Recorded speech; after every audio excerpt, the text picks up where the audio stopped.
नमस्कार, capital TV Uttar Pradesh देख रहे हैं आप। मैं हूं आपके साथ राधिका राज। आज स्पेशल स्टोरी में बात होगी धर्मांतरण की।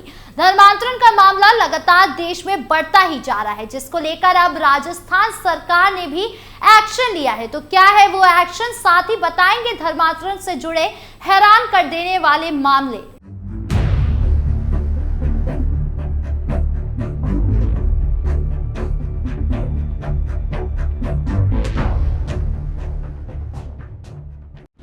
महाकुंभ में मिला धर्मांतरण का मामला। सनातन धर्म की भव्यता और इसकी वसुदेव कुटुंबकम की विचारधारा से प्रभावित होकर खंडवा के दो युवक ने 4 दिन के भीतर इस्लाम धर्म का त्याग कर सनातन धर्म अपना लिया है, जिसमें इमरान को ईश्वर बना तो वहीं मुस्तफा वापसी कर मारुति नंदन बन गया। सनातन की आभा और इसकी शाश्वतता को देखकर दोनों युवक ने सनातन धर्म अपनाया था। रविवार के दिन ये दोनों युवक प्रयागराज के लिए खंडवा में शाही स्नान करने के लिए रवाना हुए।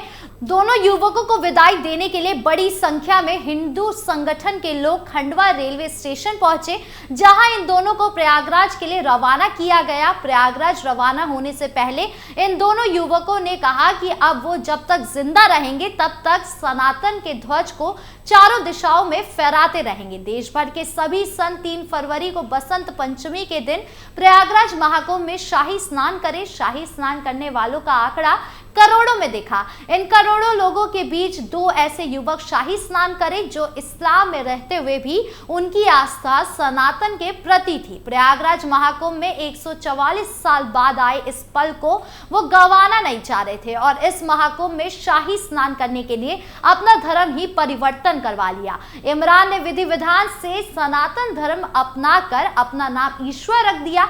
वहीं बचपन से ही बजरंगबली के किस्से कहानी सुनकर बड़ा हुआ और हनुमान चालीसा पढ़ने वाला युवक मुस्तफा मारुति नंदन बन गया। बताया जा रहा है कि मुस्तफा चिश्ती के पिता इकबाल अली बामगढ़ मस्जिद में वर्षों तक इमाम रहे। इनका काम मुस्लिम समाज के लोगों को नमाज पढ़वाना था।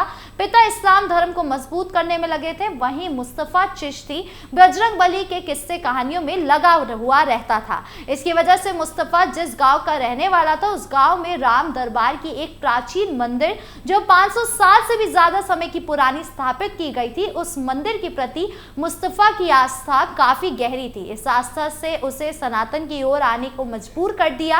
खंडवा में हिंदूवादी नेता अशोक पालीवाल ने जनवरी माह में 1 महीने के भीतर 3 मुस्लिम युवकों को सनातन धर्म में प्रवेश कराया। जनवरी महीने में फिरोज को राहुल नाम देकर घर वापसी कराई थी। वहीं मकर संक्रांति के दिन 14 जनवरी को इमरान से ईश्वर बनाया गया। 18 जनवरी को मुस्तफा को मारुति नंदन नाम दिया गया। घर वापसी जैसे अभियानों से भौंकलाया वॉशिंगटन पोस्ट। वहीं दूसरी तरफ भारत और हिंदुओं के विरुद्ध लगातार प्रोपेगेंडा करने वाले द वॉशिंगटन पोस्ट ने अब देश के लोगों के बीच नई खोई पैदा करने की कोशिश की है। अपने नए हमले में वॉशिंगटन पोस्ट ने हिंदुओं और जनजाति समुदाय को भड़काकर झारखंड में संघर्ष को बढ़ावा देने का प्रयास किया है।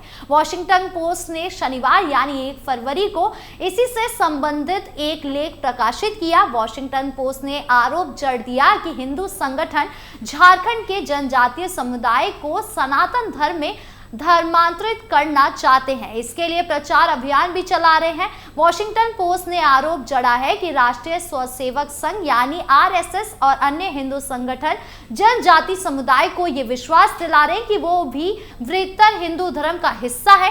वॉशिंगटन पोस्ट ने आरोप लगाया कि इससे वो इन जनजातियों की पहचान छीन रहे हैं। वॉशिंगटन पोस्ट ने ये तब दावे किए हैं जब झारखंड में ईसाई मिशनरी तेजी से अपनी घुसपैठ बढ़ा रही है और साथ ही कमजोर तबकों के लोगों को इस्लाम के धर्मांतरण के लिए भी प्रयास चल रहे हैं। राज्य में इन बीच बांग्लादेशी घुसपैठ बड़ी है, इसके चलते जनजातीय समुदाय घटा है। वॉशिंगटन पोस्ट ने लिखा है, यहाँ तक कि इन घने जंगलों में भी भारत का दक्षिणपंथी हिंदू आंदोलन ऐतिहासिक रूप से सेक्युलर देश को हिंदू राष्ट्र में बदलने के अपने प्रोजेक्ट पर काम कर रहा है और वो लंबे समय से मुख्यधारा के धर्म से बाहर रहे लाखों जनजातीय लोगों को ये विश्वास दिलाने की कोशिश कर रहा वो भी हिंदू ही है। अमेरिकी अखबार ने जनजातीय समुदाय की प्रथाओं और उसके रीति रिवाजों को बचाने के लिए हिंदू संगठनों के प्रयास का मजाक भी उड़ाया। वॉशिंगटन पोस्ट के प्रोपेगेंडा से लगता है कि वो झारखंड में ईसाई मिशनरियों के दुष्प्रचार को जवाब मिलने का बौखलाया हुआ है। झारखंड को बिहार से अलग करके बनाया गया था। झारखंड को इस उद्देश्य के साथ बनाया गया था कि यहाँ रहने वाले जनजातीय समुदाय का विकास हो सके। 2011 की जनगणना के अनुसार राज्य में रहने वाले 67.8% लोग बहुमत यानी हिंदू हैं।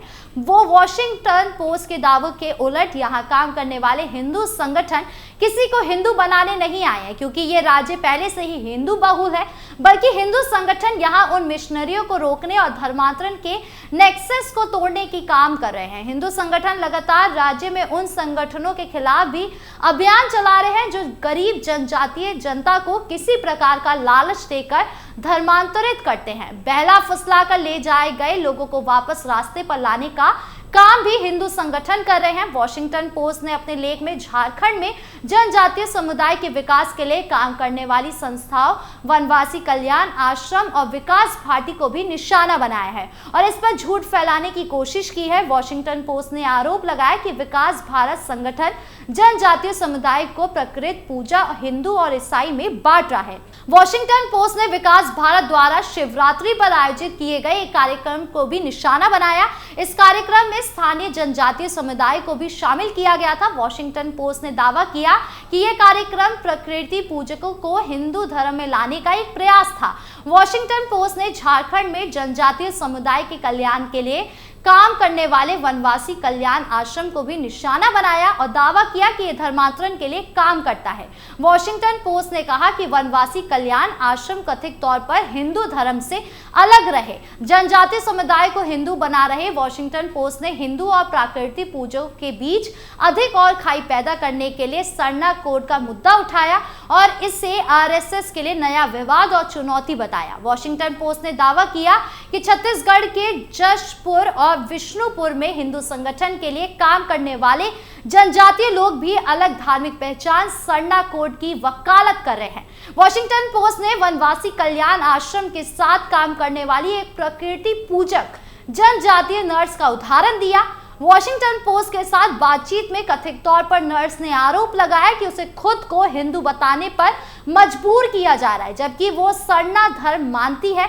अपने इस प्रोपेगेंडा लेख में वॉशिंगटन पोस्ट ने दावा किया कि हिंदू सरना कोड इसलिए नहीं चाहते क्योंकि इससे जनजातियों के विदेशी मिशनरियों से खतरे की बात कमजोर होती है। हालांकि ये बात सच है, क्योंकि ईसाई मिशनरियों का जनजातियों और गरीब तबकों से ज्यादा सफलता मिली है। भारत का कानून हिंदू मुस्लिम ईसाई सिख बौद्ध और जैन जैसे 6 धार्मिक समुदाय को मान्यता देता है। कांग्रेस जेएमएम सरकार ने इसके अतिरिक्त सरना धर्म के लिए भी धार्मिक संहिता लागू करने का वादा किया था। नवंबर 2020 में झारखंड की इंडी गठबंधन सरकार ने इस संबंध में एक प्रस्ताव विधानसभा में पारित करवाया था। इसको भाजपा ने भी समर्थन दिया था। मुख्यमंत्री हेमंत सोरेन ने प्रधानमंत्री नरेंद्र मोदी को इस संबंध में पत्र लिखा था। भाजपा ने झारखंड विधानसभा चुनाव के दौरान अपने घोषणा पत्र में सरना संहिता पर विचार करने का वादा किया था। झारखंड भाजपा चुनाव प्रचारी शिवराज सिंह चौहान ने कई मौके पर इसको रुख दोहराया था। सरना कोड जनजातीय समुदाय समाज को एक अलग धार्मिक समूह के रूप में मान्यता देता है। भाजपा इसका सार्वजनिक रूप से विरोध करती है। भाजपा के सार्वजनिक रूप से इसका विरोध नहीं किया है, लेकिन आरएसएस जनजातीय समाज को हिंदू धर्म का हिस्सा मानता है। आरएसएस वनवासी कल्याण आश्रम जैसे संगठनों के माध्यम से जनजातीय क्षेत्रों में इसकी मान्यता के साथ काम करता है। आरएसएस से जुड़े आदिवासी सुरक्षा मंच के क्षेत्रीय स्वसेवक बिहार या झारखंड संदीप उनराव का दावा है कि सरना कोड लागू करने से विभिन्न सत्रों पर कई समस्याएं पैदा होगी। राजस्थान में दिखा एक्शन मोड। राजस्थान विधानसभा में बजट सत्र के दौरान भजन लाल शर्मा ने धर्म परिवर्तन पर विधेयक पेश किया। इसको स्वास्थ्य मंत्री गजेंद्र सिंह ने पेश किया, जिसका नाम राजस्थान विधि विरुद्ध धर्म सब परिवर्तन प्रतिषेध विधेयक 2025 है। अब इस विधेयक पर विधानसभा में चर्चा होगी। यदि ये विधेयक पास हो जाता है तो इसके बाद राजस्थान में धर्म परिवर्तन करना आसान नहीं होगा। वहीं नियम के तहत जबरन धर्म परिवर्तन करवाने वालों पर कठोर सजा का प्रावधान किया जाएगा। नए विधेयक के अनुसार जबरन धर्म परिवर्तन कराने पर आरोपी को 3 से 10 तक की सजा का प्रावधान किया गया है।